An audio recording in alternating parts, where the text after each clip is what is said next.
this meeting of the Board of Education. Please rise for the pledge led by Mr. Sanderson. I pledge allegiance to the flag of the United States of America and to the republic for which it stands, one nation, under God, indivisible, with liberty and justice for all.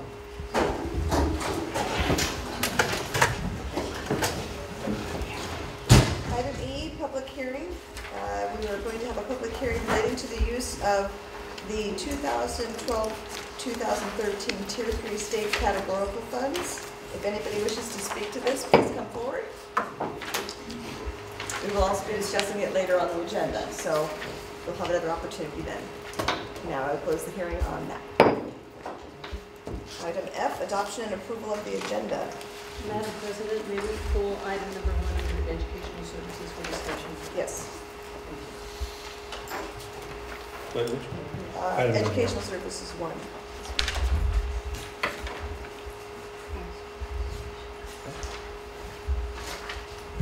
Okay. All those in favor? Aye. Item G, special recognitions and presentations. Tonight, in addition to our representatives from our high schools, we have representatives from 2 of our elementary schools.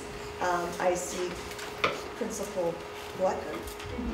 Somebody said Bletcher. I said, no, that's not right. It's Blecker. Okay. But it can be Bletcher, it just can't be Bletcher. Okay. So you would like to introduce your students?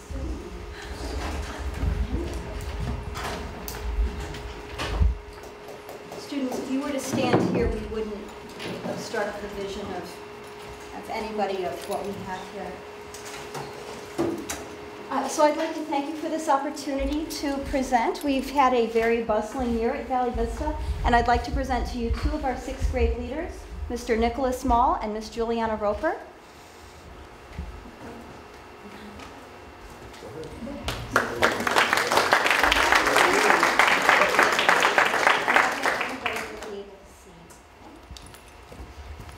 Alrighty. So I met with both Juliana and Nicholas multiple times and asked them to reflect on their 6th grade year, but also their entire time at Valley Vista. And we together compiled this PowerPoint for you. And so, a little bit of jazziness, if you will. So here we have 6th grade memories from Juliana and Nicholas as they reflect on their year. Mr. Mall. Good evening. I'm Nicholas Small, and I'm 12 years old and a student in Ms. Bowles' class. I am also Vice President of Student Council and therefore a regular contributor at Monday morning assemblies, but many remember me as Zeus. One special memory for me was our class production. We had 1.5 months of practice to get our Odyssey off the ground with lots of parent and teacher help. I was proud that Room 18 wrote the script and got to share it with everyone, including kids from 2nd through 6th grades. I am Juliana Roper, 11, and in Mrs. Barkley's house class. The flash mobbing of our assembly is a favorite memory of mine. It all started as a warm-up dance at the beginning of PE with Mrs. O. As a class, we decided on a song. While practicing in our classroom one day, a student came up with the idea of a flash mob. We then tried to decide when to do it and thought assembly was a perfect time.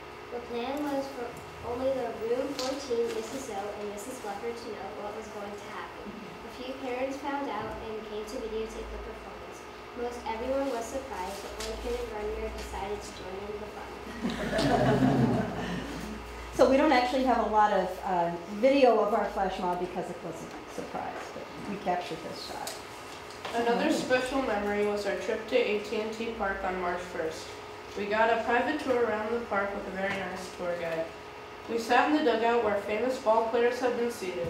It was a fun, uncommon experience that I got to experience with all of my friends. Every Tuesday and Thursday in the fall, I participated in the Girls on the Run. 3 Valley Vista moms took us on runs in the community. Once we ran to Athletic Souls where we received sports jellies. These are beans with electrolytes. They're actually pretty good. I'm hoping a parent will coordinate something like this at the junior high, in case you're having trouble finding me.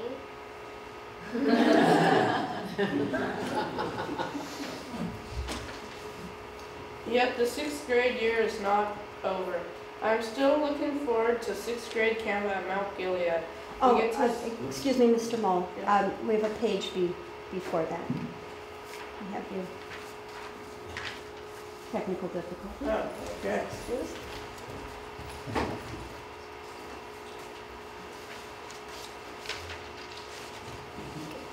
Well, thank you, Joanna. We work best in teams. 11 teachers participated in Teaching American History focus groups. Teaching teams researched, collaborated, and honed lessons on their grades level social studies curriculum. New lessons were designed with a nod to the depth and complexity of Common Core standards. Students in grades K through 3 used Red Learn's Early Start and STAR assessments to show their reading gains this year. This data proved useful at conferences and SST meetings, plus teachers like it. We are thrilled to have a full-time RSP teacher this year. Mrs. Wisman has been a tremendous asset to the school. She's great on our smartboard and has successfully used the SIPP program. Ms. Wisman has been a positive addition to our learning team that meets each Thursday to discuss students' needs. Kindergarten reading intervention and challenge classes began in October this year. 2 years before and after school reading intervention classes were offered February through May. Students continue to receive school day reading support from Tammy Jacobson. Last year, our PTA formed a fundraising committee designed to examine, evaluate, and coordinate the various fundraisers held at the school. Actually, my mom is the chairwoman. The group meets every other month. Their greatest success was the more robust Harvest Festival on October 29, 2011. The event included all of the usual offerings as well as a concert from the Oceans Are Talking Band, speeches from Lynn Woolsey and Mark Leno, tours of the Golden Gate Whale Bus, and booths from vendors focused on health or environmental sustainability.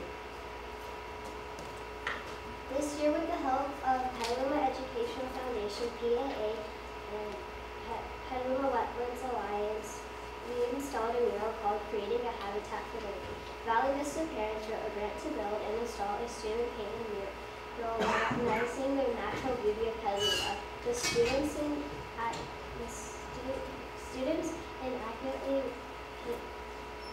the school hosted 3 Saturday work days. Parents and docents from the Petaluma Wetlands Alliance led groups of students in accurately painting the animals to be included in the mural.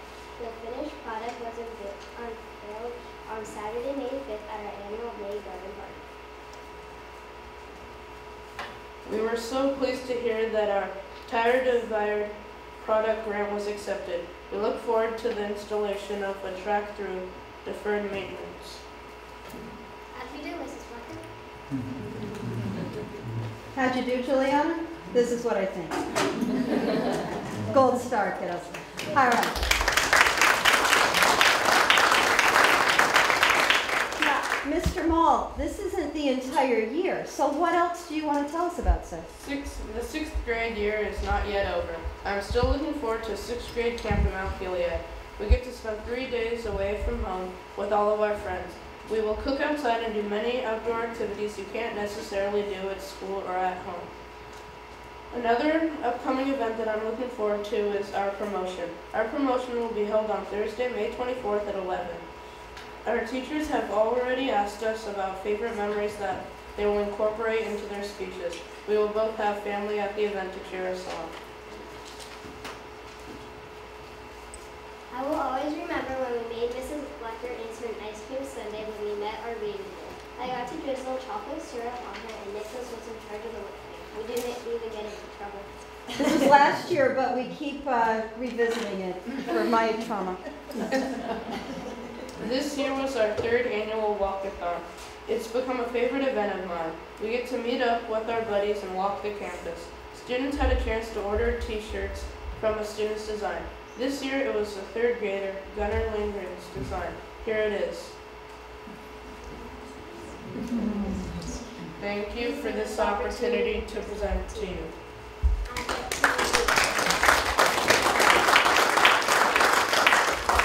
So we want to leave you with a proud moment. Juliana represented the entire advanced band when she had a solo as part of our recent music concert. Several of us welled up with tears, but we'll forgive her for that. Some of our staff members were unable to be at the evening concert, and so Juliana recently came to the office to reprise the performance, and we wanted to share it with you. So we're hoping that we have sufficient sound.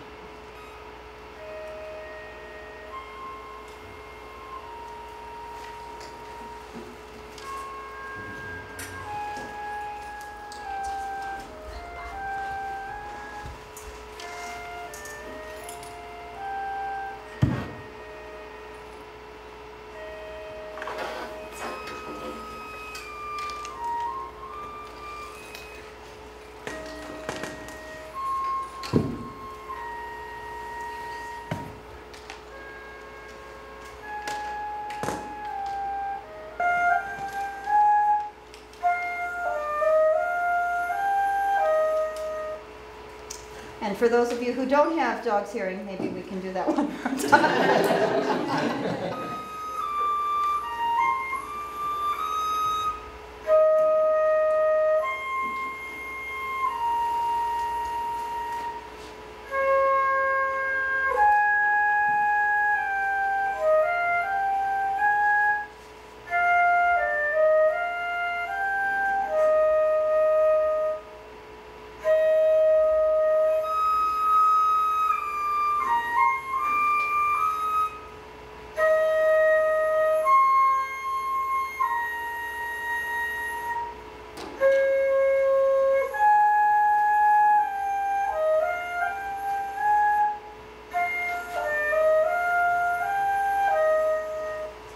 Thank you for the opportunity.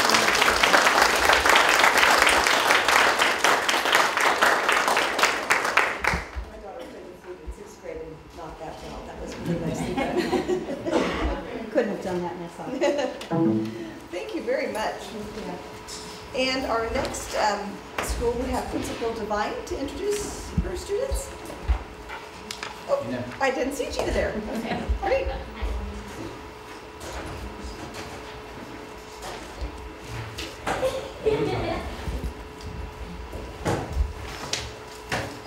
So I have the pleasure of introducing two 6th grade students, Jessica Mayo and James Menendez, and one of their lovely teachers, Kristen Parnow, who have created a voice thread presentation for you. It worked.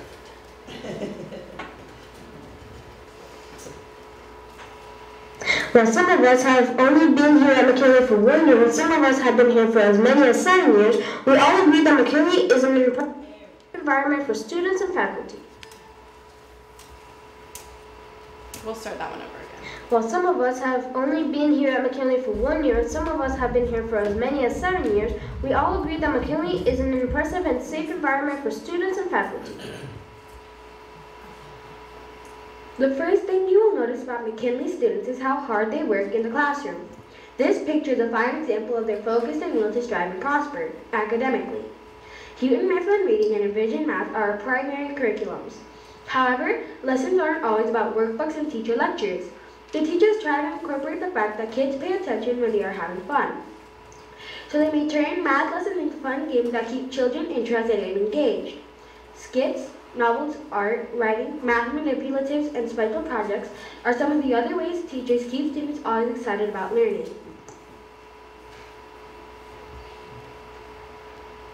Students often work together on group projects.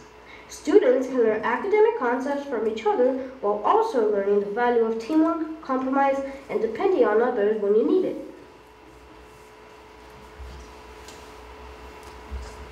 If you walk through the breezeway next to the office, you will see bulletin boards that display some of our students' hard work. All students participate in differentiated levels of English language development, otherwise known as ELD, 3 to 4 times per week. This year, we have been using time for kids and thinking maps to help build our academic vocabulary, writing, and speaking skills. One 6th grade ELD group focused on literature. They read Magnificent 12, The Call, and A Long Walk to Water. They displayed large-scale drawings of their interpretations of characters and a map of where the Magnificat traveled, bordered with vocabulary flashcards.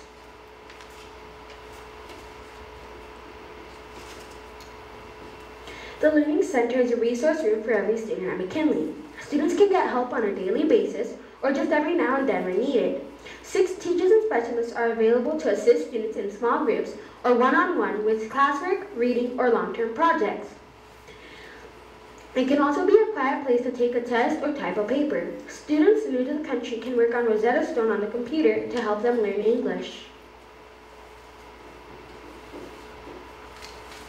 Many 5th and 6th grade students have greatly improved their reading skills through our Read 180 program. Approximately 15 students are enrolled in their afternoon intervention.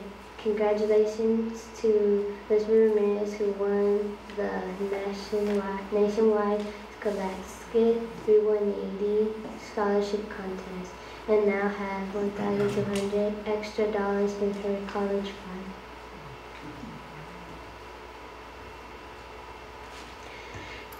Each class attends the library once or twice a week to explore the wonder that is reading. They listen to book talks by the library coordinator and are allowed to check out 2 to 4 books at a time. The library has a forest worth of books ranging from nonfiction to drama to science fiction. It is also a place of leisure during recess. Students play board games such as Scrabble. You can complete your homework, do research, or just read a book.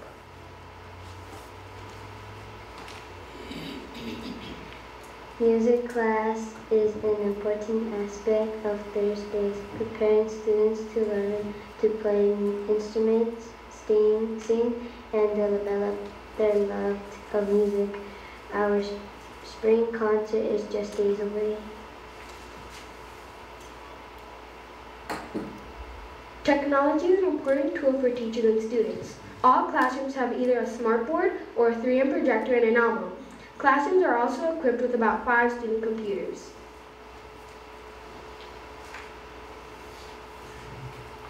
Teachers have the option of bringing their class to the computer lab, which is comprised of 17 new Dell computers. Computers are used for research, general reports, creating files with Google Docs, learning keyboarding skills, creating presentations with PowerPoint, practicing word processing skills, Lexia, and ASMA.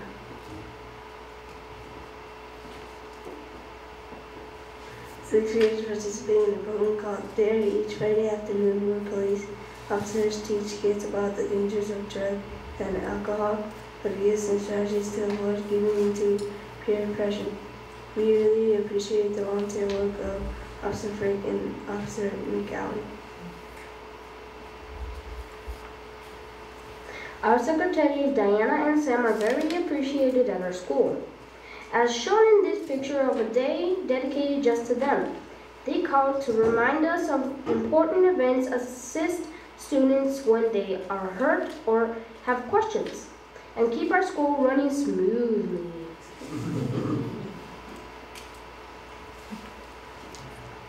Our teachers are dedicated to the success of our students and are always seeking ways to improve their profession. This year, teachers attend training on direct instruction, 21st century, GATE, BEST, Caring School Communities, and EOD.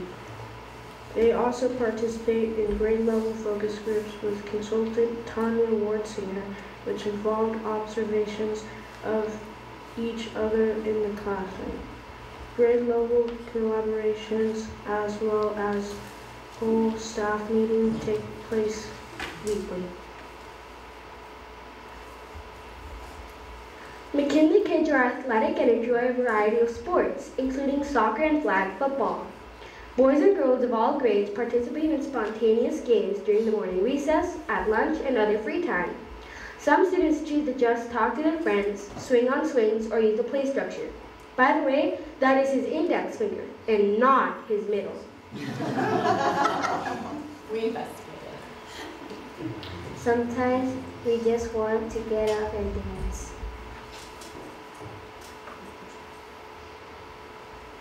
Lunch clubs were new to McKinley this year. Student voluntarily attended once a week. Choices include art club, book club, crafts club, scramble club, puzzle club, football club, music club, and computer club, among many more.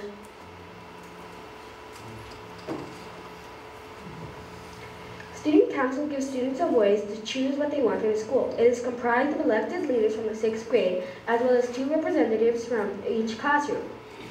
They meet almost every Tuesday at lunch to plan school activities, such as Fun Fridays and Spirit Days.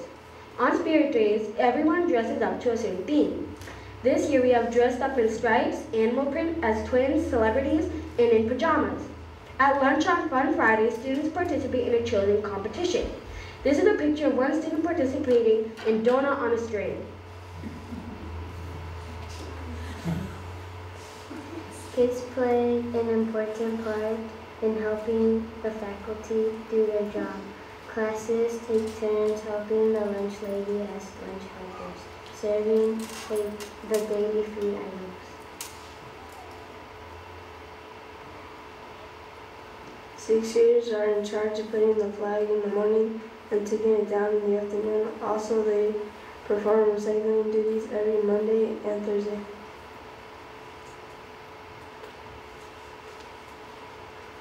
Every Monday morning, McKinley assembles in the multi-purpose room to talk about upcoming events, hear reminders for the week, and award students good character.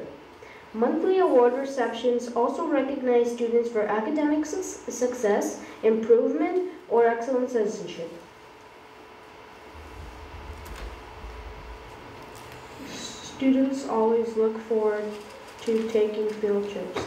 6th grade went to Spring Lake, Charles Schultz Museum, and Santa Rosa Junior College. 5th graders visited the Exploratorium, and 4th grade received a scholarship to go to the Martin Griffin Preserve at Audubon Canyon.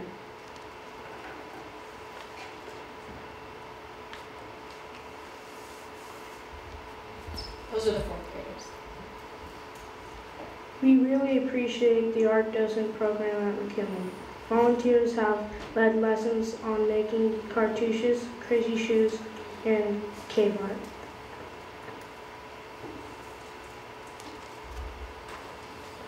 Many McKinley students enjoy other forms of creativity, such as writing.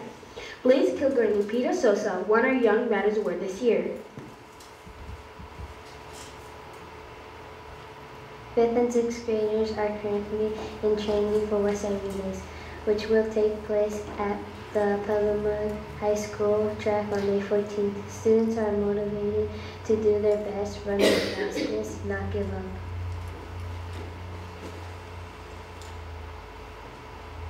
Athletic. Silly. Curious. Strong.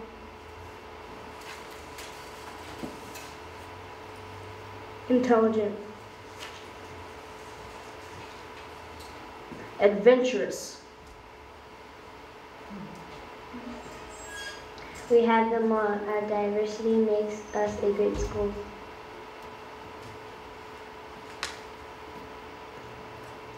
After hearing about the powerful programs, hardworking students, and dedicated staff, we hope you will love McKinley as much as we do.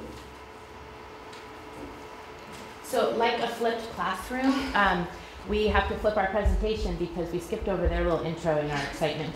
So do you guys want to read what you have? Hi, my name is Jessica Maya. I'm a 6th grader at McKinley Elementary and I love to sing. And my name is James Menendez. I am also a 6th grader at McKinley School and I enjoy reading. Together with a few other 6th graders, we have created a presentation to demonstrate the amazing school that is McKinley. We would like to thank all of those involved, including Alvin Braun, Michael Braun, Katie McKay, Aiden Perez-Parra, Lisbeth Ramirez, Eddie Veloso, and Ms. Parnell.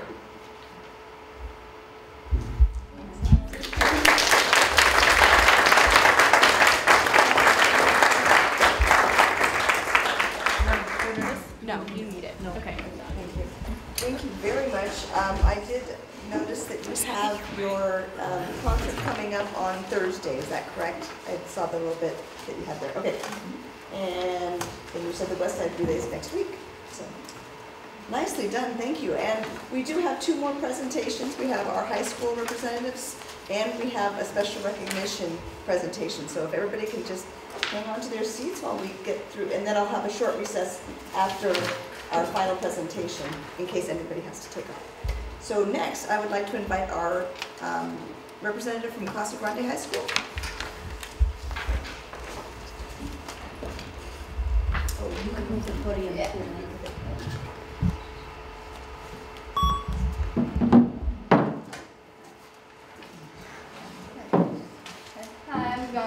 Casa's ASB president.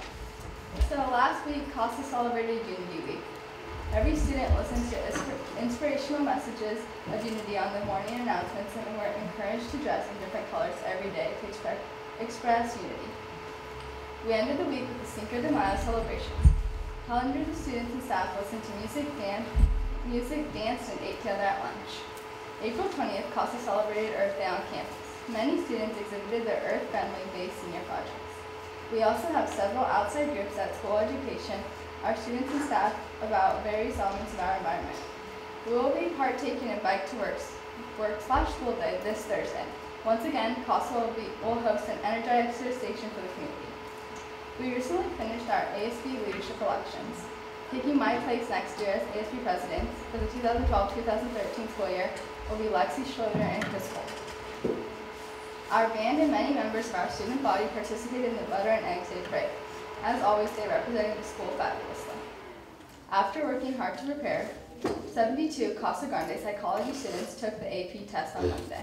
They represent over 20% of the 340 AP test takers at the school. 11 of our HOSA Health Occupational Students of America in March attended the State Leadership Conference and competitions in Los Angeles, comprising of over 2,000 California HOSA members. They ended up with 1 gold medal, 3 state finalists, 4 state honor roll awards of 3.8 or higher GPAs, and a national recognition award. The students in Miss RC's class have been very busy in Course 2's physical education. This is the first year when more than 95% of the students have successfully, with a grade of B or better, completed the end of the year projects. The projects was to write a fitness plan, a strength plan, a comparison of 2 fitness products not on CASA's campus, or visit, interview, and compare 2 different fitness centers. Then present their findings on a poster, PowerPoint, or other visual medium to the class. Miss Anna Cobal in the Big House Library received 2 grants from DonorsChoose.org, totaling $1,500 for 6 Kindle ebook readers. Donors included McNear's Family Restaurant and Bank of the West Petaluma. In addition to that, Bank of the West Petaluma ran another fundraising campaign in their branch. They donated $25 in ebooks to the CASA library for our new Kindles for each new checking account that was opened in April. We are very grateful to our community for their support. It will allow us to launch our first ever ebook pilot program this fall. The Sophomore Solstice House went on a field trip to the Exploratorium last week, and the students were thoroughly engaged with hands-on exhibits all morning. 90 human anatomy and physiology students have successfully completed their American Red Cross certifications in First Aid, Adult CPR, and Adult AED in Miss Peterson's class. Their official certificates arrived yesterday.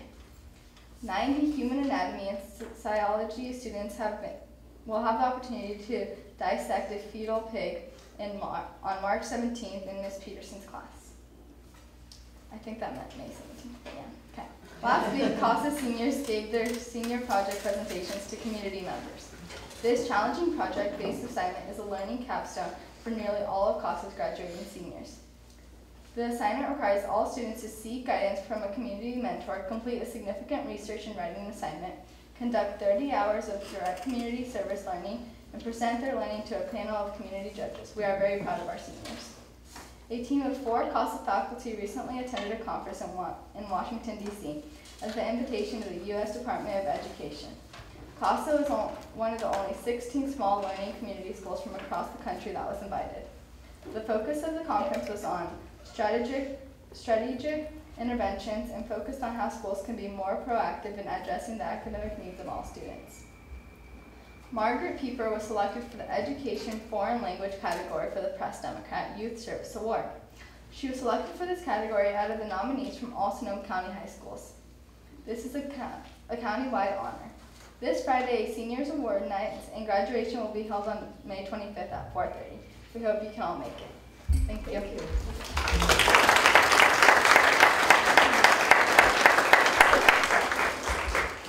That's a busy report that you have, and I know that the next 2.5 weeks will be even busier.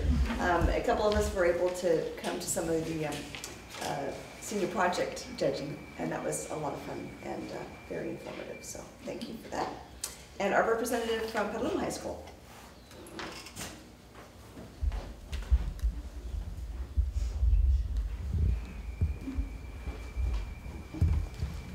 Hello, my name is Jessie Peterson. I am currently the junior class treasurer at Petaluma High School. Next year I will be the ASB treasurer. I'm also the Petaluma FFA reporter this year. And some things going on at Petaluma High right now. Spring sports are finishing up, and so we're rooting for our teams at the playoff, hoping that they will do us proud and do well in their each individual sports. Also, the drama department just finished up their spring play, South Pacific, which was a huge hit at our school. Students are currently busy with AP tests going on this week and next week, as well as finals in a couple weeks.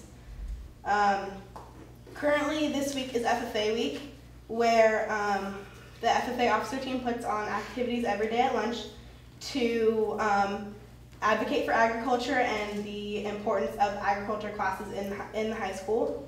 And as well next Friday, we're putting on our annual FFA car show, which is a really big thing we do at our school that gets everyone involved.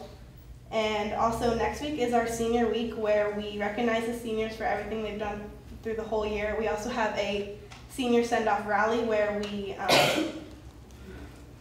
we send the seniors off and congratulate them on their hard work and wish them luck on their college next year or whatever they plan to do in their future. Also, prom went extremely well for our seniors, especially for those that planned it in ASB. They've been working very hard all year long for prom, and it was absolutely fabulous. And also, many seniors have received the PEF scholarships.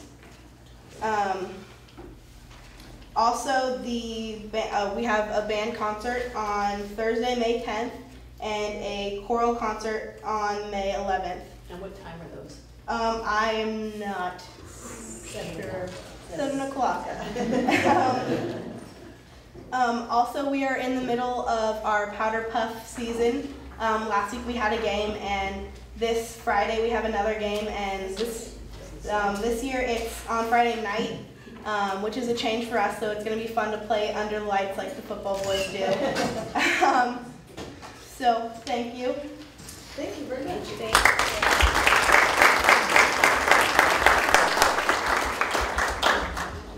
Okay, and our last presentation, I'd like to invite, well, I don't think Rod's here, Loretta Cruz Maggie up to introduce the member of the quarter. Ron is on his way from school. Oh, that's okay. Good evening, board members, superintendent, and all of you lovely people who've come to support our students. It says, as Ron said, but he wasn't here. My name's Loretta Cruz Maggie. I have the privilege to be the president of the classified unit here in Petaluma City Schools. For those of you who aren't aware of who we are, we're the clerical staff, the instructional staff, the custodial staff, the maintenance staff, bus drivers, food service workers, payroll people. If I left anybody off, it's not on purpose.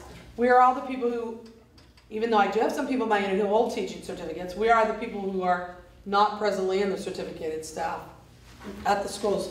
We like to consider ourselves the backbones of all the schools. So I'm very pleased to introduce CSE as member of the quarter, Susan Price.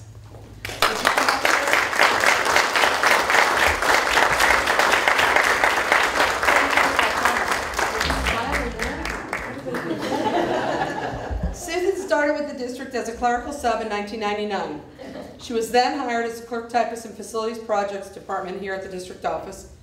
in April of 2000. Later that year, she was promoted to District Office Secretary in Facilities Projects Department in September of 2000. Currently, she works with facilities, technologies, and custodial services. Susan always has a smile on her face and is very pleasant to work with. She is easy to get along with. Even though she has had more work asked of her, she continues to be a cheery person to be around.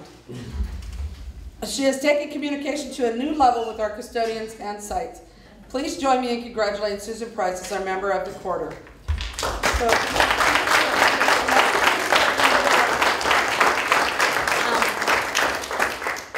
And we were graced last night to have a couple board members, and Mr. Bowman came. We had a recognition dinner last night. Susan wasn't able to attend, so I'm going to give her her tenure certificate here. And she already knows I'm going to get the gift certificate for the restaurant tomorrow because I waited till today and that restaurant's closed on Tuesdays. Water Street Bistro, in case you're asking. So thank you all. I won't be as eloquent as the students, that's for sure. But I'm very fortunate to work with such a supportive and caring group of people here in the district office. And it takes a definite team effort to accomplish what we accomplish. And I'm happy to be part of the team. So thank you all. Thank you.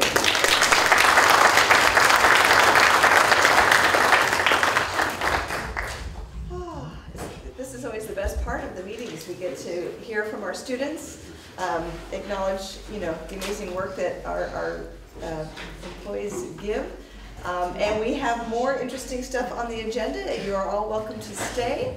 However, if some of you might have homework or such and you need to sneak out, we will take a very short recess in order for you to do so.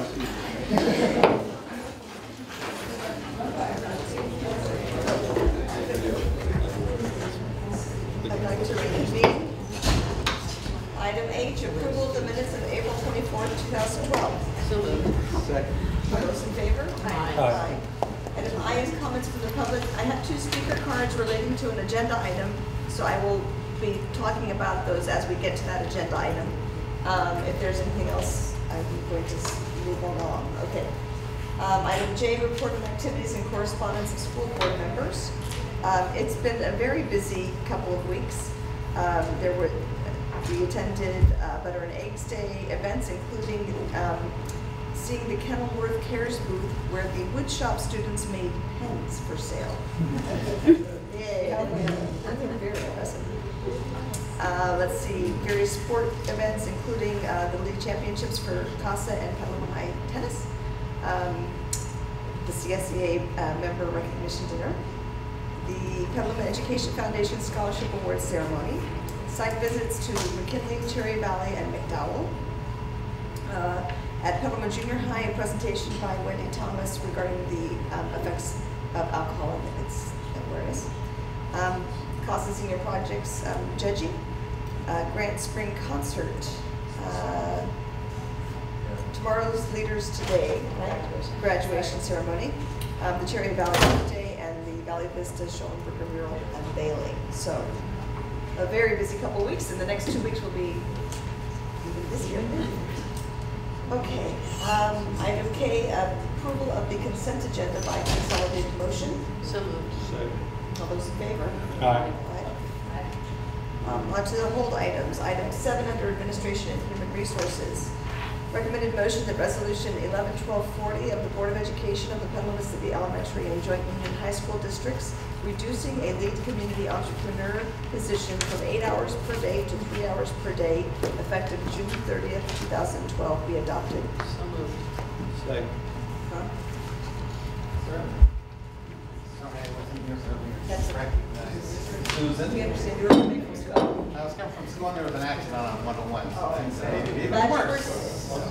So instead of good news, I get to do this. This is a position that for probably 3 years the Budget Committee has asked us to remove from the general fund. Really haven't been able to do it, and we have less grant funds coming in, and so it's getting cut down to support the grants that we do have, and so that this position will be entirely funded through the various capital funds and grants that we have to okay? Is this the only community entrepreneur we have left? No, it's the lead. We have a community entrepreneur. This is the lead position. So this will now become a 3-hour, this position is a 12-month position. We have a, I think it's 5.1 hour, 11-month position that will still be remaining to kind of take care of those community, you know, it is, it's a unique and it has been a very valuable position for us, but with the cuts we're facing everywhere, it's just something that we don't have the luxury to support at this time. Any further questions? No. All those in favor? Under business services, did anybody, oh, there's a hold, okay. Resolution 11-1241, recommended motion that Resolution 11-1241 of the Board of Education of the Petaluma City Elementary and Joint Union High School District's Tier 3 categorical flexibility be adopted. So moved. Great. So I'm going to do a quick presentation on all of the categorical funds that were kind of lumped into the Tier 3 categorical programs, which allowed districts during severe budget cuts to have flexibility in how they spent them. It did not come without the strings though, because we're still reporting on it and tracking all these and now having a new level of presentation for you. They recently changed or actually added a new law to, we share this report out every year. This year they're requiring that we hold this public hearing before you do anything with next year's budget. This is to ensure that the board have, I guess, a public discussion on whether or not any programs will be quote unquote closed for the following year. So,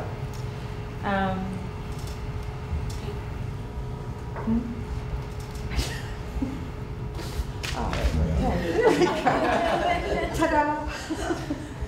Okay. High-tech. I know. High-tech paper. So anyway, this is exactly what I was just sharing with you. So if we're going to intend to close a program, we need to have public. This basically came from the adult ed group, not our adult ed group, but an statewide adult ed advocacy group. And a lot of adult ed programs have been closed. In fact, regionally, Petaluma and Napa are the only ones that remain in existence in this North Bay area. So there's 2 pages of the list of programs that have been combined. I'm going to go through them pretty quickly. Let me know if you have any questions. Advanced placement testing, that's always been site-based money. When we get it, we transfer it over to the school sites. And we never know how much it's going to be, so that amount is blank, but we're not going to transfer it out. Supplemental hourly programs, these were our summer school hourly programs, and we are planning on doing some summer school programs, and so, but most of the funds have been transferred over to the K-12 operation. 9th grade class size reduction, we did try to hold on to that for a number of years, and then when we went through another round of budget cuts, we weren't able to sustain the 9th grade class size program, and so that is now at the same staffing level as all the other high school classes. Community day school, we still offer that program in its entirety. Deferred maintenance, it's no longer a required program, but maintaining our schools is required, and so we do that. PE teacher recruitment, we're not using any of those funds for that purpose, and it's been transferred into K-12 operations. National board certification, we currently have 1 teacher who received that stipend, and we honor that stipend. Community-based English tutoring, or CBET, has been being operated out of our adult ed program, and that still continues to happen. ROP, those are funds that we get from the county office. And even though we don't get them directly, I felt they should be included on the list. We're still operating the ROP program. Adult education, we did take not quite 50% of the funds of the 1.4 million. They still get over $645,000 to operate what's remaining of the program. And $500,000 remains in the general fund to support the general fund. School safety block grant, we're not implementing any of that program any longer.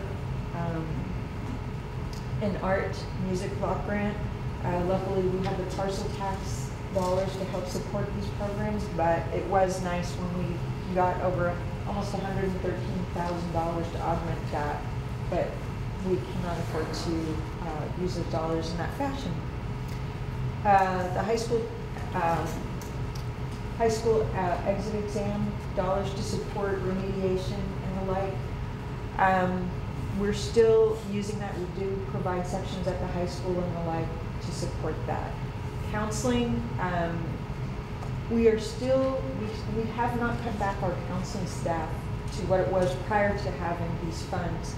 So approximately, we're still using almost $190,000 to help support our counseling. GATE, $48,000, we're really not, we still have some remnants of the GATE program, but nowhere near what we had. So we're not qualifying that as anything supporting that program technically. Instructional materials, obviously under the Williams settlement requirements, we have to provide textbooks, and so the $107,000 that you see there, that's what the district spent this year in order to be in compliance with that textbook requirement. And over $303,000 is helping the general fund or existing programs. Peer assistance review, PAR, we still have that in place to some degree. That group has been very frugal with how they spend the dollars. We won't likely spend all that $30,000, and some of it goes towards supporting the general fund. Math and reading training, although we have done that on occasion, we're not claiming it here. Administrator training, again, same thing. We do it, but we're not claiming it for these purposes. Specialized secondary programs. This is a grant that was applied for by this Casa Grande, and we transfer all of those dollars for that program, and the district retains none of it. Pupil retention block grant. This is really our necessary small school operations, and this is where that bucket of money comes into, and we still provide our secondary necessary small school campuses. Professional development block grant. This was our 3 days, and we no longer are doing that. Targeted instructional improvement block grant. Oh my gosh, it's been so long, I'm starting to forget what they were.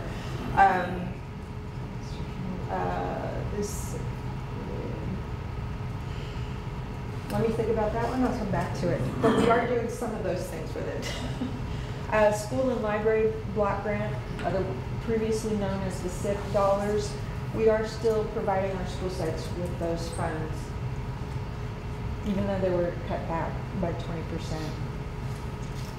So in this year and next year, there's no substantial change in how the district has been or will be spending the money in this year or in 2012-13, since the flexibility option has been available to us. And the programs, I just want to share with you that the programs listed were over $1.4 million higher prior to the cuts. So By the state. by the state, yes. And so you're talking about 7 million versus 5.5, right? Anyway, that's it. I wanted to comment on the adult education because I'm sure others have read in the newspaper about I'll be the only one in the county remaining, and that although we do take some of that funding, I do feel that it's important to provide the opportunity for English language instruction for parents in our community, as well as assisting adults to get their high school diplomas. We have 2 graduations of adult ed, one in June and one in January every year, and the stories that we hear about their successes they're very heartwarming. So Petaluma is known for providing alternative education programs throughout, from early on all the way to, one year we had a graduate who was 80-something years old. So I think it's important that we highlight the fact that we try to provide as many programs given the severe cuts that we've had to deal with over the last 5 years. Yes, and I understand that we have people coming as far away as Windsor to do credit recovery in order to meet graduation requirements and the like. So we have become the Sonoma County hub, I think, and that's great. Community for their support too. Okay, any questions? Thank you. All those in favor? Aye. Okay, first readings on some items. Under educational services, we've held the first item. Recommended motion that the board approve the following field trips. There's one for Petaluma High School's ASB students to the leadership retreat in Cloverdale, California. I don't know if there's any discussion about that. It's the second item that we had some questions about. Mary Collins Charter School at Cherry Valley, May 21st through 24th, 2012. Mary Collins Charter School at Cherry Valley, 8th grade students to Petaluma, California, to River and Rock Adventures Resort for environmental education and watershed study. Team building including the whitewater rafting activity down the South Fork of the American River.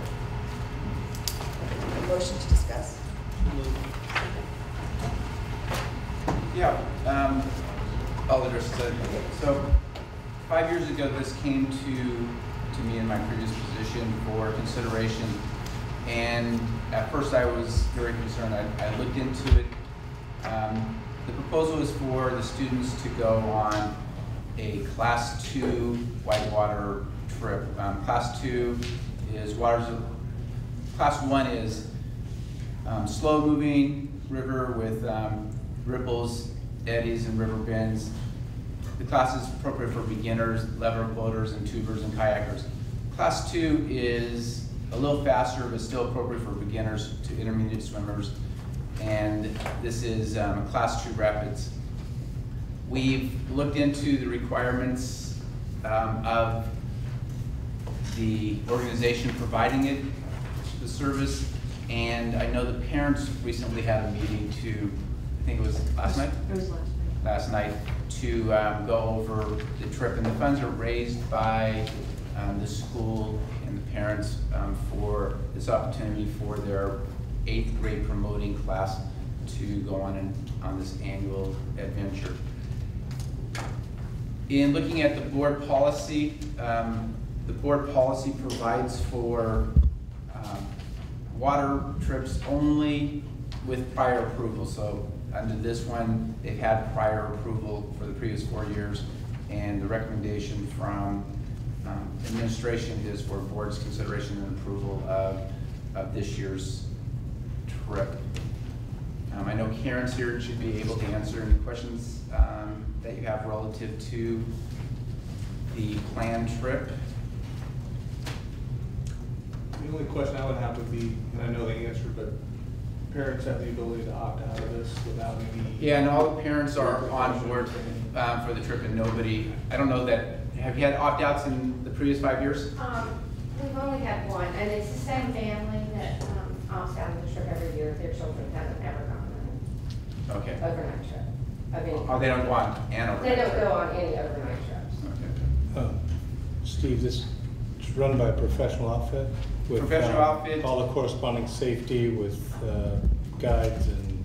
Correct, and... river, life vests and And they're helmets. specifically trained. They provide us with the appropriate certificate of insurance showing that they're insured for this type of work, and they have Comprehensive release and waivers for ultra-hazardous activities. Parents have all signed that. I know Midge, I think, has her packet and that her son's part of the 8th grade class this year. That's why you do the That's very last night. Our cautious little Midge is letting her son go well. That speaks volumes.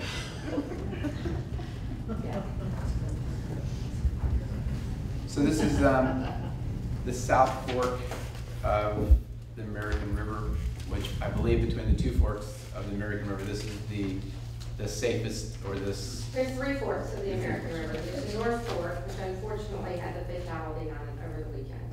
The North Fork is an unregulated, it is not dam controlled at all, and is only used during these months, and it's all snow runoff.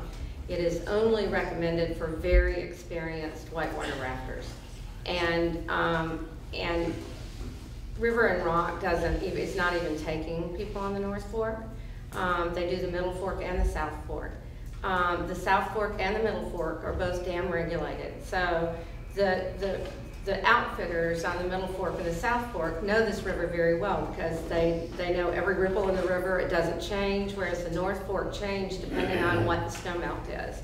The Middle Fork and the South Fork are very predictable, so the outfitters that go on these rivers know every rock and rill in the river.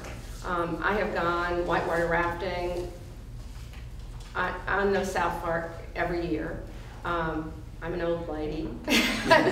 They take people as young as 6 years old and people up to 70 years old on the South Fork of the American River. It is safe when people fall out of the boat. It's not like the North Fork where it is a you must swim yourself out of this because there's no way to get helicopters in or rescue people in the North Fork of the river. So they're required to be able to swim themselves to safety. And in the South Fork, you can fall out of the boat and float all the way to Folsom Lake and be perfectly safe. It's safe to swim in. It's not as cold and shocking as the North Fork of the river, which is all snowmelt. There are actually 2 completely different rivers because the other 2 are dam regulated. So if you have any other questions, yes? How many of our teaching staff or school personnel are going? There are going to be 3 school personnel going, and then there are going to be other chaperones that, there are going to be 8 chaperones. How many students? 48. Pardon me? 48. 48, okay. It's our largest 8th grade group. When I read that, I thought, that's a big 8th It grade. is. We've gotten there. You've done it. 45. Huh? How come when I had 19 and 26, I got 45? Oh, I'm counting, you know what, I'm counting the kid that's not. Oh, maybe. I'm counting my 8th grade. Oh. And Karen, you guys have done this before? This is our 5th year. 5th year, yes. And we brought them all back every time? Every time. Right. And Even I made it back every time.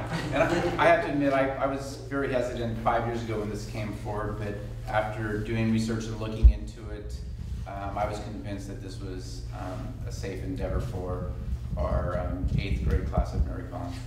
Yeah, but you're from Del Norte. This is how people get around. Yeah, this is a trip down the river. I have to say that some of the issues that we've had to deal with in the past pertaining to water are conditions that are far safer than this. And I recognize that the situation that happened over the weekend was a different river, but there have been situations on this particular river that you're talking about where an 8th grade student drowned. Therefore, I have a problem with future plans pertaining to this activity. I feel that there should be alternatives explored because I cannot, there's just so much risk, and I do not have any, I've gone down this river myself with my children, but as a school board member responsible for all of the students, I don't feel comfortable approving this type of activity. It's just, the risk is there as far as I'm concerned. So that's just my personal opinion. And so for future planning. I hope that other options can be explored that don't involve water. Because I think pretty much all other field trips, we've squelched the water activities. Well, We do allow- interesting statistics is that, you know, when you look at that whitewater rafting has half the fatality rate of bicycling and a third of the fatality rate of recreational swimming. So, you know, I think there are dangers inherent in almost anything that we do, and I understand your perspective, and we will certainly take that into consideration for future end-of-year trips. Thank you. I'd like to separate the voting on the two field trips. For the first field trip, for the Petaluma High Associated Student Body, all those in favor? Aye. For the second field trip for the Mary Collins Charter School field trip, all those in favor? Aye. And I'm opposed. Is that? 5-0 on the first one, And 4-1 on the 4-1? second. Okay, I just wanted to verify the 4-1, thank you. Okay. All right, thank you very much for the information. Now we have, under the same category, item 6 is a discussion item. It's the first reading of a board policy discussion regarding the following board policy 6146.1 high school graduation requirements. So let me turn to that page in a second.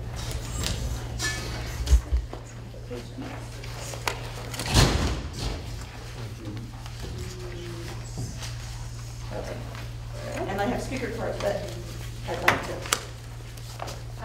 Okay, this has to do with AB 1330 that we learned about 2 weeks ago, I believe it was. Yeah. So,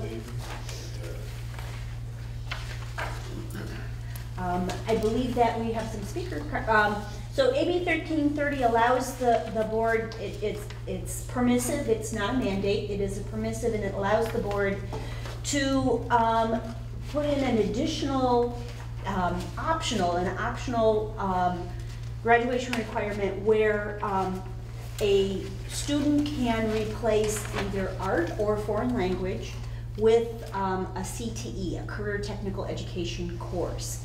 Our proposal, I'll remind you, our proposal to you was that we would only replace the art course and leave the foreign language in place for students who are thinking of going to a four-year college because it is one of the A through G requirements, and that we would use the art as an optional CTE course. We also recommended that we only look at CTE courses that are A through G ready. Okay. Yes. Okay. Okay. Thank you. And Yes. Can you just remind me of the logic behind that? The logic behind the requirement for the A through G on CTE is twofold, really. Students make choices throughout their high school career about what they're going to do when they leave high school. Sometimes they make a choice early that they will not go to a four-year college and then change their mind later on. If they do not meet all the A through G requirements, that option will not be available to them. They'll have to go to the JC first to meet those requirements. Well, A through G qualifies you for UC, correct? UC and also some CSUs. But CS State is lesser requirement than UC. A through G is still a requirement of the Cal State. CS. There's just a higher level of A through G requirements for the UC. I thought there was as a opposed to material Cal State. difference because UC required more language requirement and. They require an additional year in it, but A through G, So 2 A- years for. 2 years minimum, 3 years recommended for the Correct. UC. Yes. Okay. That's- But there is a difference in what they're requiring. Yes, yeah. Okay. Yeah. but they both have. Yes. But they both have the foreign A through G language requirement. Mhm. Okay. So you said twofold, one was choice. One is choice, and as the students move forward in their careers after high school. The second one has to do with the Common Core standards that have been adopted by the state of California, and we are moving toward implementation. In the Common Core standards, there is a focus on college and career readiness, not college or career readiness. and it's a shift in how we are educating our students, that we will be expecting all students to be college and career ready, looking at those A through G requirements, looking at taking CTE courses, mixing the courses together in a new way as we move forward towards full Common Core implementation. So that really is that "and" is a very important piece. So are you talking about CTE courses that will then eventually qualify for the A through G requirements? That is what we are hoping, is that we'll have more and more CTE courses that do qualify for the A through G requirements. There are other requirements that happen then because of No Child Left Behind. We have to have highly qualified teachers, and it depends upon where we would fit them in through those A through G requirements, in what category.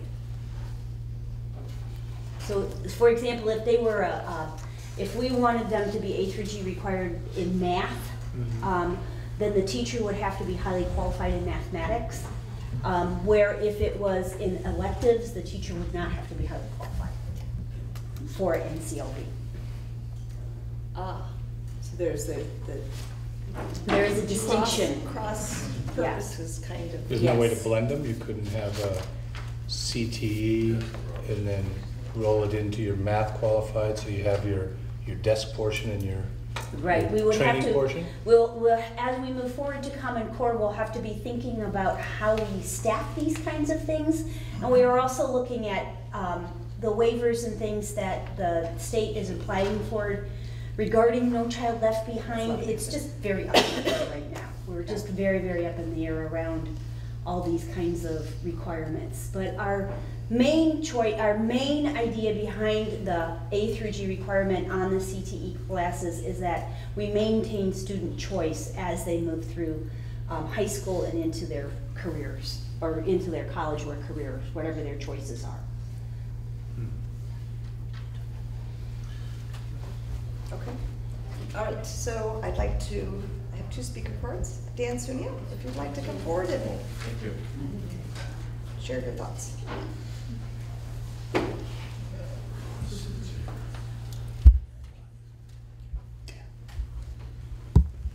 Hi, Amy. Dan Sunia, Petaluma High School. Anybody? Anyway, I appreciate the conversation on CTE and rigor and relevance for educating our students. We at Petaluma High School have a very, very strong industrial technology department. We're very involved with our local industries, our communities. They have donated tens of thousands of dollars to our programs. They're our advisors. We get tooling, machinery, etc. from them. We meet regularly with core teachers through our C3 process, and just lunch, just walking around the track, just connecting. So we do make an effort as a department to do that, and the core teachers are generally very, very receptive to that. What I'm concerned about primarily is that with A to G and with the AP classes, where students get that extra bump on the grade point average, they're just steered right away from us. The ones that really can use our coursework, okay? Hands-on skills, high-tech skills that we offer and teach. The kids are steered away from us because they just don't get that extra bump that they need, because the student choice, like Jane is saying, the students make choices. Well, where does that, what's guiding them on those choices? I had our last open house, I had a kid came through, they graduated last year, 4 years at Petaluma High School, had never ever known those shops were there. Didn't even know they were there. So, and I know he's not the only one. So, what are they basing their choice on? I mean, It's something to dig into. So that's what that's what I'm particularly concerned about with. We offer national certifications. Auto ASE certification just came back, won a trophy this weekend at 4 AAA competitions. Construction, they're into NCCER, which is a fairly new program related to construction. Jim Karras is pushing and moving on that. CAD/CAM, Mr. Jones is pursuing ADDA, which is American Design and Drafting Association. I am the only NIMS, National Institute of Metalworking Skills, accredited school in the state of California. The only one. That's shameful. I want to be able to say I was the first one, but you know, and we are working with other schools, including Santa Rosa Junior College, Sonoma Valley High School, and several other schools in our area to get them NIMS accredited. So what puzzles me is why don't those courses, why doesn't that course work? We have national accreditation. The kids have to study. You know, there's a wonderful textbook that we use. We have to study, and then they take a proctored online examination. So we're in the classroom, we're going through the book, we're out in the shop, we're applying those skills and those techniques. And these skills and techniques can be used for life, anywhere that you go. They're skills for life. And they're recognized by colleges, universities, industry, employers, okay, in our area, because I've been out working with them, talking to them. So why aren't courses like that, have we looked at that?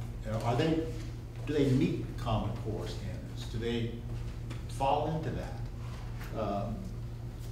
Those are things that I think that we should look at.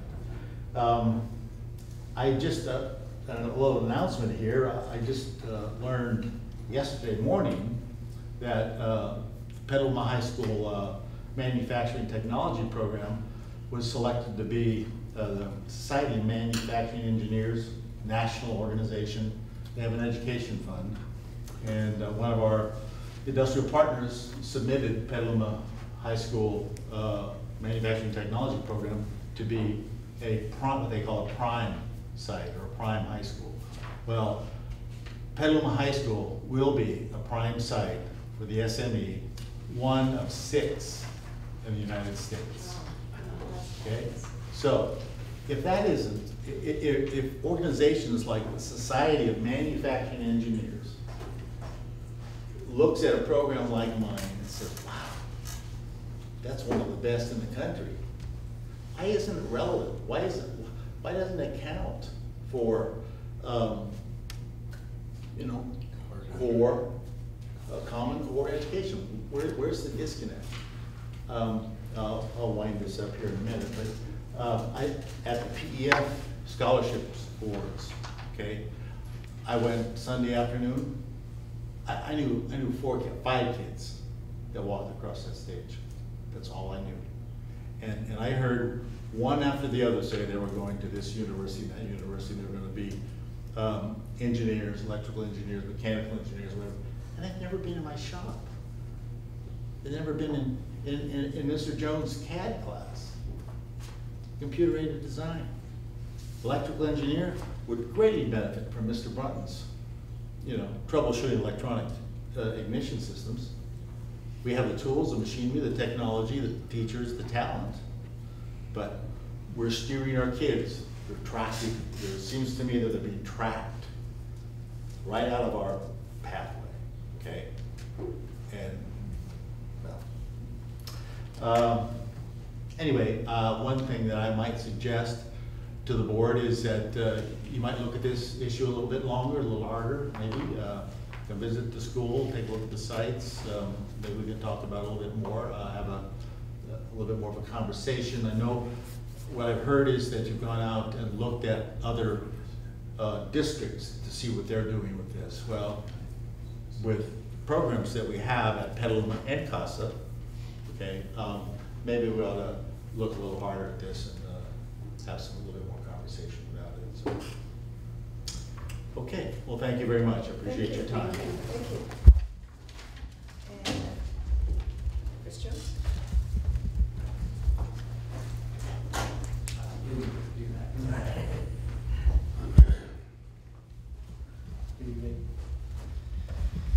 Well, fellow community members, distinguished board, my name is Chris Jones. I've been a fellow community activist and volunteer in Sonoma County for 23 years now. 13 years of those spent in Petaluma as a resident in Petaluma. And as of the 2007 school year, the new drafting and design instructor for engineering and architecture at Petaluma High School. I'm going to give you a few examples of organizations before I start into what I'm about to tell you. The State Building and Construction Trades Council of California, the Legislative Advocate for California Teachers Association, the California Business Education Association, the Representative and State Superintendent Tom Torlakson for the California Department of Education, the California Association of Leaders for Career Preparation, the Association of California School Administrators, which is the largest umbrella organization for school leaders in the nation, serving over 16,000 school leaders. The California Community College Chancellor's Office, which are many of them the presidents of our California community colleges. All of these organizations and community members voted in favor of AB 1330. When it came to the state Senate and the Rules Committee, how they voted for AB 1330, it was a 78-0 vote on the Assembly floor. Only one person at the Education Committee was in opposition to AB 1330. Clearly, the very esteemed colleagues of ours, as well as important business leaders and school administrators, believe that this is an important topic of discussion, that it's not just being brushed over by many districts around California. And as many individuals and organizations that exist in support of AB 1330, the ones that I gave you, there's just as many in opposition. I can tell you that. If you do your groundwork and you have your ear to the floor, there is just as many of those in opposition. But I'm not going to waste your time in reviewing those facts and figures that are related to dropout rates, that relate to the enrollment or even positive role that CTE plays in secondary schools. Mr. Sunya gave you that already. Instead, I'm going to briefly focus on, and oddly enough, an opposition point, a clear opposition point that was made to AB 1330. And everybody who's in opposition of AB 1330, this is what they bring up. That there is no data, zero, that supports that a student enrolling in one CTE course, one career preparedness course, will keep them in school, or that it's going to change their academic grades. No data that supports that, and that is a fact. However, there is an enormous amount of data that supports that students enrolled in multiple years of CTE not only assist them in staying in school, but also assist them in making better academic choices. Enormous amount of data that supports that. What I would like to remind you of is, some of you might remember me, although I'm not thinking that I made a huge impression, but the C3 presentation that we gave here just a few months ago. Let me remind you what Petaluma High School is proposing and what they proposed in C3 in regards to our CTE electives and our pathways. That our proposal in the pathway process was that we were following California Department of Education standards. That we weren't asking that students just enroll in one, and this was a choice. This is all by choice by students, that they not just enroll in one CTE course, but that they enroll in multiple years of our coursework. And some of that coursework transitions and links between my class and other electives. It's not just a progression of auto, although that is available. It's not just a progression of drafting, although that is available as well. But it's a link between not only the electives that we share together, but also a link with the academic core. That we're trying to find a way that that linkage happens for students and giving them that choice to have multiple years of CTE. The amendment that is currently being proposed by the board and the district is that that it doesn't change the, I get the point I was trying to make here was that the status of A through G, that the classes that are currently A to G at Petaluma High School already receive the visual and performing arts. My class, the architecture class, if a student enrolls in that A to G course, they already get visual and performing arts credit. The amendment does not change anything. If a student at Petaluma High School enrolls in an A to G course, they will get visual and performing arts credit. What we're proposing and what AB 1330 is changing is that the courses that aren't A to G, as an example, my drafting 1 class is not an A to G approved class. And let me mention that there is no precedent in the CU system that allows that class to be A to G. There are pretty high standards at that level for A to G requirements, and usually the very low-end CTE courses, the beginning courses, and even some of our capstone courses, there's no precedent set for A to G being approved at the CE level. That leaves us out of the mix for A to G approval. What AB 1330 is allowing students to do, and by the way, let me clarify something, that AB 13 does not replace anything. It's AB 1330, if you look at the law that was written by the Senate or approved by the Senate, it only is opening up the avenue for students to be able to choose my drafting course as opposed to an Art 1 course that has that VPA. If they don't want to do, they have to take art if they're getting visual and performing arts. They don't get the choice to take drafting 1 because I don't have visual and performing arts credit. AB 1330 is letting those doors open to those students. It's letting them, giving them extra choices to be able to choose to take those courses for their visual and performing arts. That's all it does. And it does not ask districts to actually include extra CTE courses, nor does it take any away from them. It's merely letting students have that choice. So my proposal is very similar to Mr. Sunya's, that you hold any decision in regards to AB 1330, that you would allow the stakeholders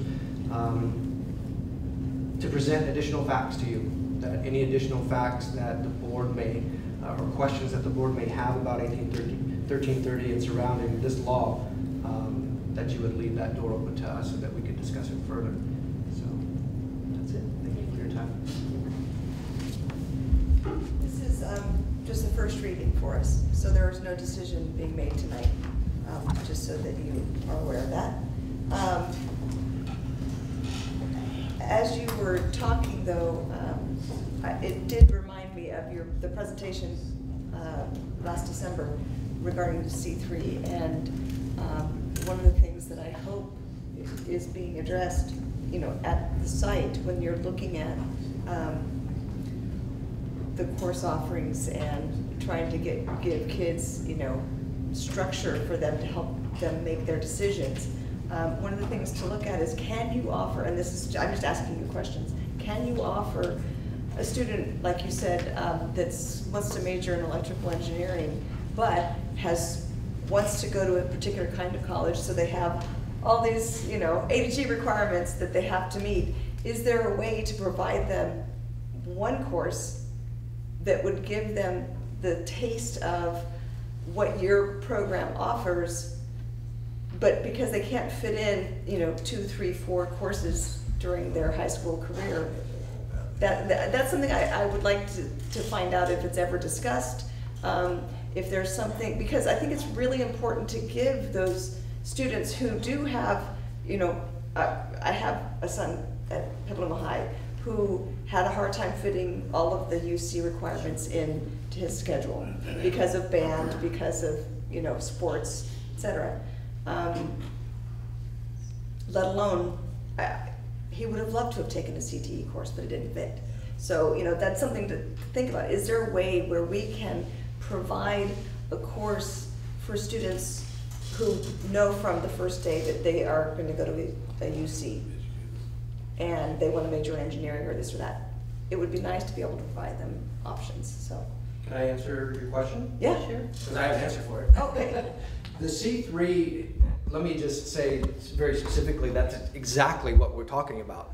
When we meet in our C3, I can only speak for the Pathways group. The C3 is separated into multiple groups around the campus that discuss certain items related to C3, and I happen to be one of the heads for the Pathways group. So what you specifically asked, that's exactly what we talk about. How do we allow students the option of taking this career pathway? And let me make something really clear as far as the career pathway goes. Again, remembering that the California Department of Education, before we can even call it a pathway, we have to provide students 3 continuous years, or at least 3 years. They don't have to be continuous, even if they skipped a year, as long as it's 3 years within their 4-year environment, that now you have a pathway. You have to be able to give them an introduction course, a concentration course, and a capstone. That is our C3 proposal.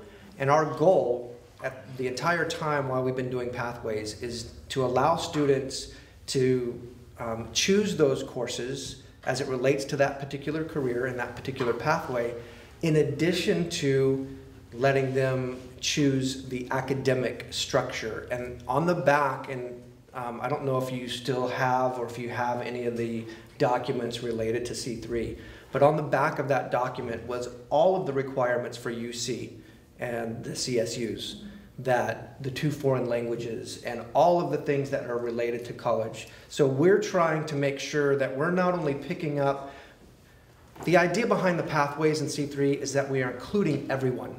We don't want to miss anybody. And it's really important to us that we include our college-bound students, that we need to provide them the same opportunity that we're talking about with our career, our auto kids who know that they're not going. And that's a big discussion for us. It's not just about those kids. We want to be able to include the entire student body in that. And also one of the reasons why we've strayed out of the CT, or the California Department of Education zone a little bit. And what I mean by that is that we have provided our own pathways at Petaluma High School, not related to the California Department of Education. We have developed pathways in honors. We have developed, and matter of fact, just as an FYI, over 1/3 of our student body in the senior class this year signed up for their certificates this year. We're piloting that C3 program this year, and gave them requirements in order to earn that certificate, which I could share with you at a later date. But nearly 1/3 of our seniors signed up for that pathway program. 62% of those students are honor students. They all chose pathways in honors, AP, and there's one more. Oh, math. We chose math and science. So not just providing career pathways, but also providing them an opportunity to say if their highlight was math in high school, then they get to earn a certificate because they took like an extra calculus or an extra trig course. Same way with science, same way with AP and honors, that if they were enrolled in AP and honors for over 3 years of their high school career, they need a certificate as well. So we're trying to, I'm hoping that answers your question, that we're trying to really include the entire student body in this pathway process. Well, what I've noticed is the campus is bifurcated because what we've created is strata. So you go over and the kids over there in the CTE, they're not mixing, this goes right to his point, they're not mixing up with the honors kids at all. They never see that. I mean, it was pretty telling. They don't even know it's there. And I think we need to think outside the box a little bit and find a way, because we've got 0 period, we've got these other, there's time. We just need to, without the parameters of AG controlling everything, you could still have AG, but we could also have, and I would make it mandatory, you mandatory go through CTE classes. You just, each year, you select one, whatever your bent is. So we have a mixing of these kids. So the honor students, boys and girls, go through. So you take a drafting class, so you take a auto shop class. I mean, that way you're doing hands-on. I think it's great for, you go to college or not, I don't think there's any reason why you shouldn't be able to see how your we'll call it your classwork in honors, physics or calc or math or whatever, doesn't translate, because all these professions deal with it. Auto shop, I mean, right, Fred? I mean, I'd like to see people explain the combustion cycle, but But, you know, chemistry, it's all there. They're just teaching it differently and it's hands-on. And I think we should think about that. I know that might mean expanding our school day or cutting out things like zero period or something. Well, I know in the years past, the child left behind, we know that didn't work. So if we follow that same path, we'll go down the same direction. So we already know that I've had students in class that are in science class, they jump up and say, oh, I get the idea of vacuum now. I mean, because I demonstrated. So they finally see the blend. But if we keep narrow-mindedly thinking that we're only going to structure to the college student, and don't get me wrong, college is the way to go. But the bottom line is there are ways for students to get prepared early. I have 2 students right now that are working to go to college. In order to do that, they have an introductory job, and they might discover they love it, and they might stay there.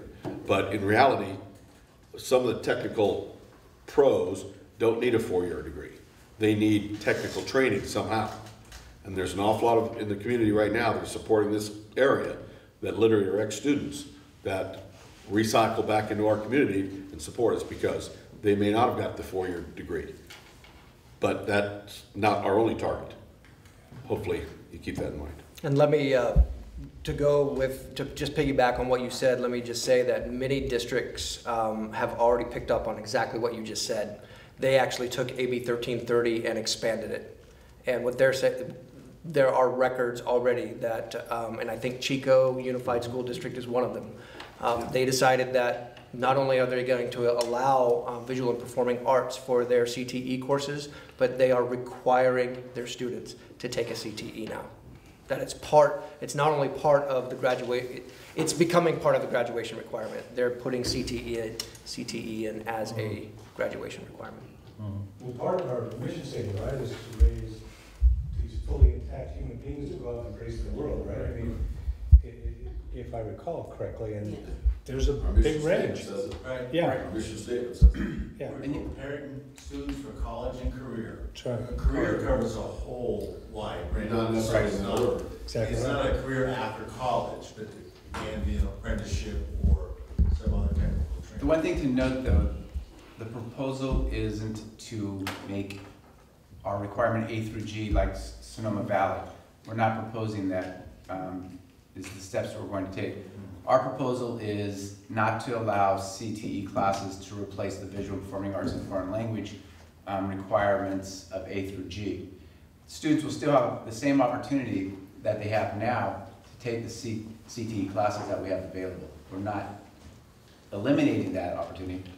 What we're not providing for is the opportunity for students to replace visual performing arts and foreign language component of A through G with the CTE class. What if we get Fred to teach auto shop in a different language? By the way, I have this Facebook just for that purpose.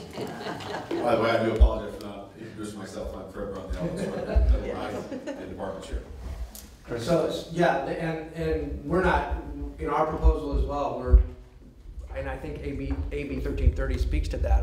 It's not a replacement of anything. It's allowing students to have that choice. By not allowing students to choose to take a CTE course like drafting one and earn visual and performing arts credit for it, then you're taking it out of the mix for visual and performing arts. They have, and I've had, I can't tell, in my very short period of time as a teacher, 4 years, I can't tell you how many students have come to me and said, Mr. Jones, I can't take your class because I don't get my visual and performing arts credit for it. I have to go take photography. I don't want to take photography. I want to take your class, but I can't do that because I need my VPA. And our counselors are setting that precedent. And our proposal for that. I'm not sure if that's trained or not. So the students doing that to be on an A through G track. Right. And the reason they would be doing that. Well, but your program still doesn't put them on the A through G track. Well, that's not necessarily true. The district has the graduation requirements at the district level, and correct me if I'm wrong, the graduation requirements require 10 credits of visual and performing arts. That's one class. Right. So it doesn't have to be college bound at all. It's just a graduation requirements for Petaluma High School is that they have one VPA. And we want to deal with 100% of Petaluma High School. Not the 60%. We're just trying to put some of our courses on the table as just as rigorous, just as relevant as any other visual and performing arts class. And asking you to give them credit to do that. I think part of our problem, and this is a large problem, it's a lot actually, it's so much bigger than what we're just speaking about. Absolutely, I agree. Because it has to do with parental expectations, it has to do with, it almost has to do with tracking children at an early age too. And the desire to not do that, or maybe actually to do that, maybe it might be more effective. But what's happening is there's a gate right at the front of your program. And I lived it, my oldest child was that kid who didn't take any CTE programs. Fred, you know him well. I was going to talk to you about that. Didn't take any because he was on this track of, I'm taking 0 period. And I'm taking every AP class that I can because I've got to pump my GPA up because I want to go to these particular schools. That was his track. Now, for him, it sort of worked. It doesn't work for a lot of kids, and they end up falling out. And they miss a whole lot because come junior or senior, that veers off into something else, and they're already past your program. So part of our problem is just that. There's like a gatekeeper at the front. And I'm wondering, and I'm looking at, Don, you got a question, but I'm wondering, is there the opportunity to do, for my oldest, if he could have taken a pass-fail or a no credit, where it didn't penalize him for not taking an AP class, because that's how it's looked at, that's just the reality of it. It's exactly how it's looked at. If it didn't penalize him, would he have taken a 0 period and taken that class and maybe found out that, 1, he liked it, 2, it applied to what he wanted to do, gave him more balance in his life, helped me if I've, even though I took 3 years of Fred's class, I still can't remember how to change a tire. But, I mean. That's a technical training that you never got. There you go. I just wonder if that's an opportunity to, there's bigger problems, or a larger problem that this is just scratching. I totally agree with you, and let me say that what you're saying also works just. What you're saying also works just the opposite. I have students in my class right now as freshmen who they're taking their very first drafting course. They know they don't like it. They're out. They know they wanted to be an engineer or they wanted to be an architect, and they're realizing I had no idea what that meant. I had no idea what an engineer was. I had no idea what an architect did. Now that I do, I think I'm going to change my mind. And I think that's probably the better story than any of them. The ones that get it and know what track that they want is fantastic because we give them that option. The ones that also have that option and realize that they better change direction as freshman or sophomore, they don't get missed. And is the counseling office recommending that the kids that are interested in engineering or architecture or other hands-on type of fields, are they recommending the CTE classes? No, and I think that's ultimately the problem. And I'm not going to. Yeah, I wouldn't speak to actually the counseling process there. All I'm going to speak to is that when a student knows that they're going to be an engineer, they know they're going to have to go to college. It's that simple. I don't care. And you can say that, and then at the same time, you're talking to somebody who's just spent 26 years in the industry, and I never went to a single college. I don't have a bachelor's or an associate's degree. And I've been a mechanical designer for Solar Optical. I still work in architecture and I've built homes in Petaluma. So you say that, and then at the same time, there are students who, I knew what I wanted to do. It was that simple, and I wasn't ready for college. And I went right out into industry, and that's what I did. And I think there's plenty of those students to go around too. We know that they exist because they come out of our courses. They don't go to college and go right into industry. But I think once a student makes a decision about engineering or architecture or something like that, the immediate counseling process is, we must get you on the A to G track then. We got to get you thinking about foreign language. We got to get you thinking about this. And certainly our counselors want to keep those students in California. And we got some of the best engineering schools in the nation. So there's a tendency, so that's where some of that gets lost. And I'm not sure much of that speaks to AB 1330 as much as AB 1330 speaking to strictly, and by the way, AB 1330 has nothing to do with college preparedness. If you read the law, again, line by line, we already know that the students that are affected by AB 1330 are usually the ones that just need an option for visual and performing arts. That's all they want. They want to be able to take drafting, or they want to be able to take auto or construction. Name any of them. I'm only naming ours. All they want is 10 credits to say, I took drafting, my visual and performing arts is done, and I didn't have to do photography to do it. We would just like to be recognized as equal. And that's only 1 year of their, let me remind you, that's only 1 year for them. Once they achieve that process, that's a graduation requirement that's done. And they get to then choose all of their AP and all of their A to G if that's the direction they want to go.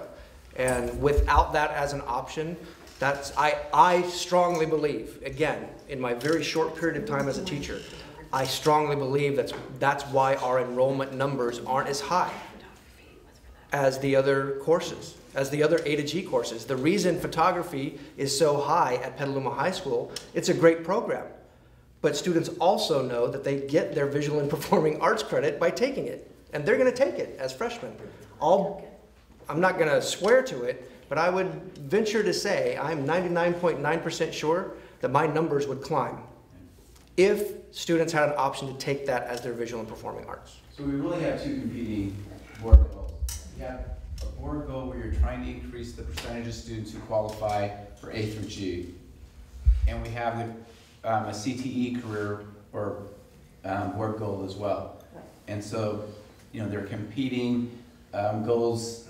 We want to be competing. We want to be supportive of the A through G by having a more solid base for them to understand some of the A through G stuff to get, into through CTE. So I want to look at it as being one against. Yeah, looking for a little integration, I think. As we move into Common Core standards, and we really will begin the implementation of those next year, you'll see greater and greater demand for the integration of both CTE and core classes, so that students will be able to, maybe teachers working in teams, who knows what it will look like, but students will be able to receive A through G credit for CTE classes, because the CTE will become the application, just as everybody is saying here that they do now, that they're the application of the A through G. It will become more formalized as we move forward into this Common Core. But don't you see more of a, for lack of a better term on a televised show, a bastardization of the CTE program into a math program? In other words, did I not just hear you say that you would have to be highly qualified in math to teach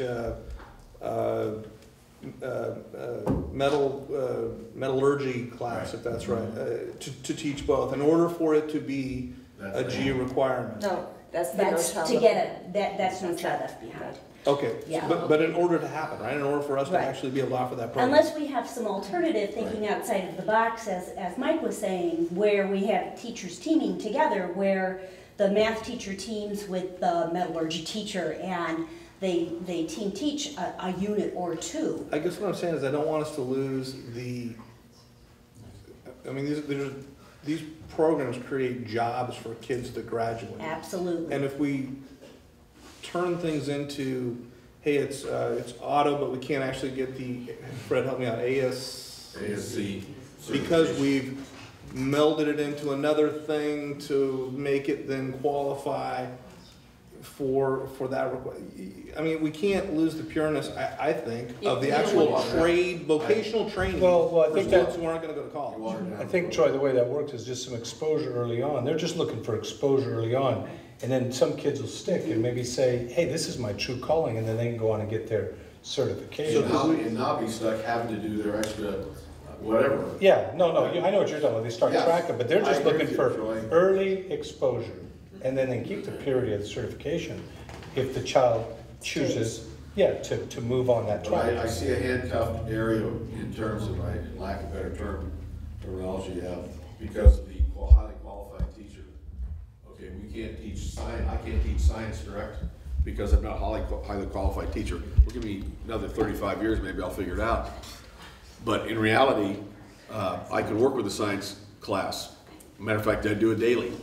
But because I don't get recognized as a full science credit, they take my program, they say, well, you get partial credit, but you still gotta go take another science class.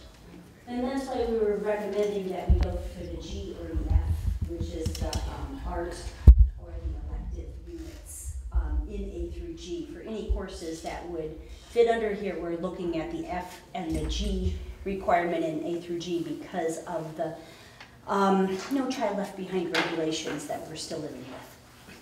Because I don't want to see these classes that these people are teaching diluted because we want to do such, then it's meaningless. Don has something that's killing him. Don would like to speak. Yes, it better be good by now, because you had to hand up and down. I've got many thoughts going through. First thing off, I had a student who is their first year at UCLA, who spent 4 years in my drafting program, taking 2 years of inventor or engineering, which she decided she was not going to be an architect after the first year of architect with me. She became an engineer and loving it in UCLA. Also, I've had four students consecutively gone to Southern Cal in their architectural program. So there is ways for students to take AP. She was a 4.2.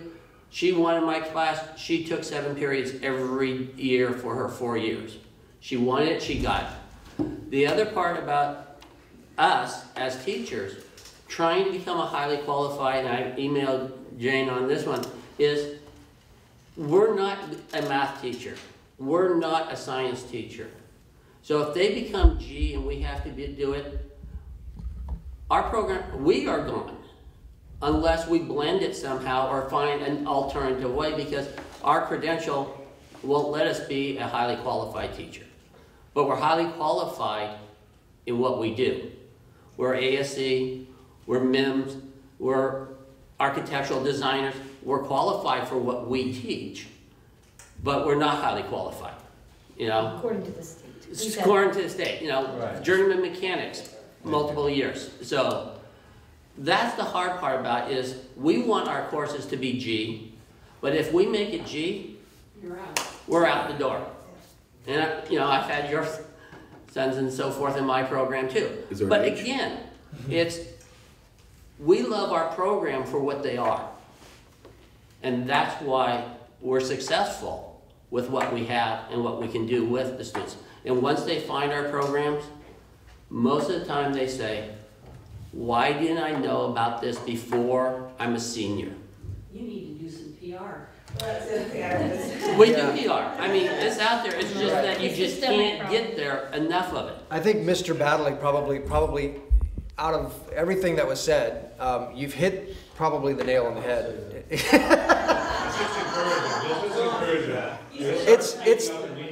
It's the very beginning that you want to catch them. It's the freshman students that we're talking about here, really. I'll be perfectly honest. It's that very beginning, because I can't tell you how many parents come to my classroom and they want to see what the programs are about because they've heard about them, and they go to Dan's and they go to all of our courses.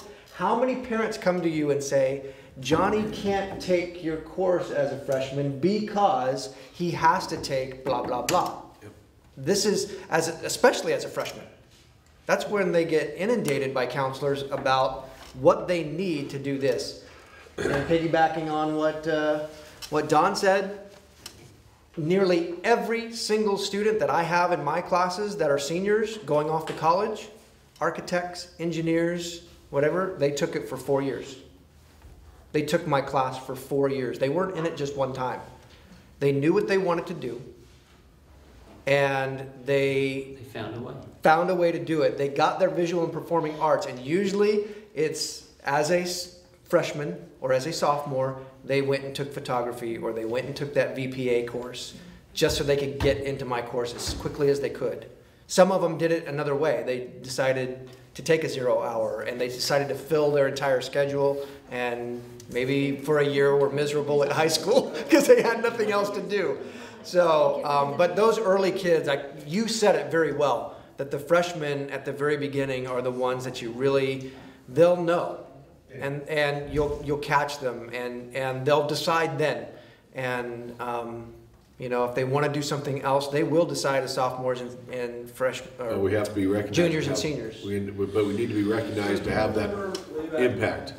In my elementary school, as well, there was a block program that had wood shop and art and cooking and music. It was the 4, and you spent all the way through. You got all the way through. So is there the possibility to put together some? Is it still there? I don't know. No, it was in junior high. Yeah, Petaluma Junior. That's what he was talking about, yeah.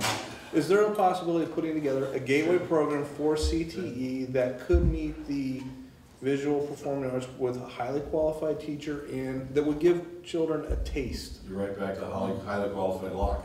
Right. But that would give them a taste of it. I'm not saying it would not dilute your program, but at the same time, give them a taste of woodwork. And we already do that. We already do it at Petaluma High School. But Finch's class, her math class, her algebra and geometry class, they go down to the shop.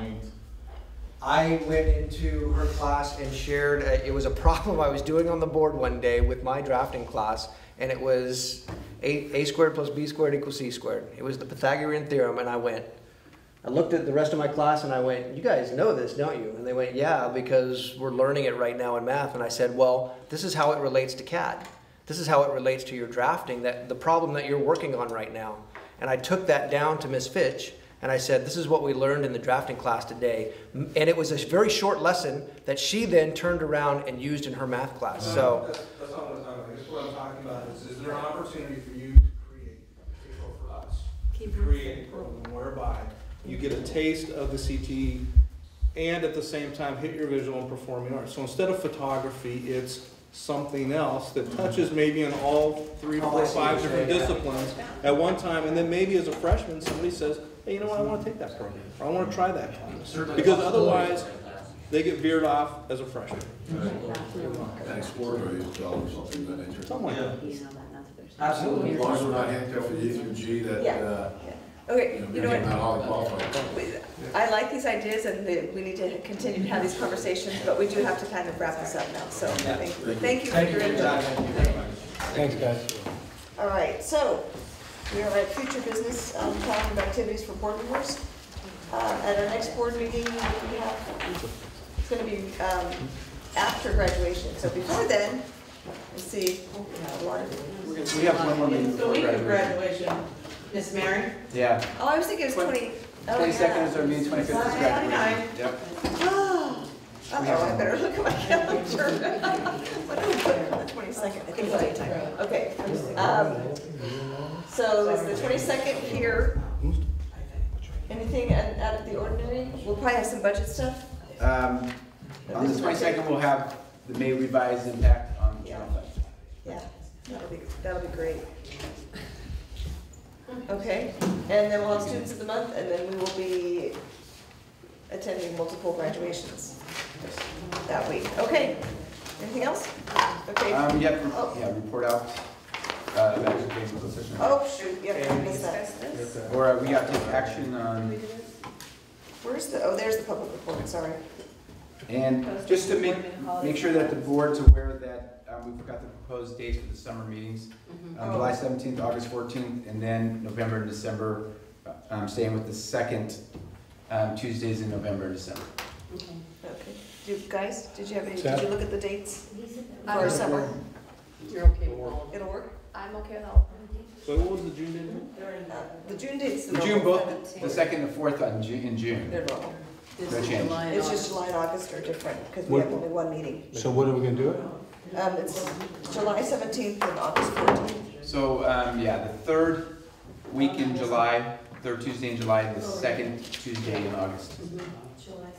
July when I can't make it. August 14th. That's quick. We're at 2 meetings and we're back in school. Did you say August 14th? August 14th, yeah. Yeah, July I 17th. won't be at the 14th. Got Giants tickets. Giants tickets. And you won't be at the July. You gotta have a priority. Carolyn won't be. I'll be at both of them, just for you, Steve, just to give you some. Son's birthday, sorry. And Carolyn won't be at the 14th, so. No, she won't No, be. she'll be July 17th. Okay, July so- okay, 17th. so very good, so then we would Still have have four. quorum at both meetings, we have Yeah. 4, okay. Okay. We'll be fine. Okay, so we have a couple of report outs from our closed session that we enjoyed prior to opening. I need a motion regarding the Casey waiver action. So moved. Second. After review of the evidence presented for students 1201 through 1208, the Board of Education, actually we need to vote out here, Yes. will vote to waive the KC graduation requirement for English language, arts, and/or math under the provisions of Ed Code Section 60851C. For students 1201, Yes, I do. All those in favor? Aye. Aye. I have to abstain, Yeah, because you I weren't there. didn't weigh in on the evidence. Okay. And we had 2 student matters. Case number 48, the case has been presented to the board that the student did commit an expellable act as defined by the California Education Code. Prior disciplinary actions have been attempted and were not successful, and/or due to the nature of the act, the presence of the pupil causes a continuing danger to the physical safety of the pupil and others. The recommended motion is for the board to support the site discipline team's recommendation for expulsion in accordance to board policy and to facilitate enrollment in a county-operated community school. The student's expulsion status will be in effect for the fall and spring semesters of the 2012-2013 school year.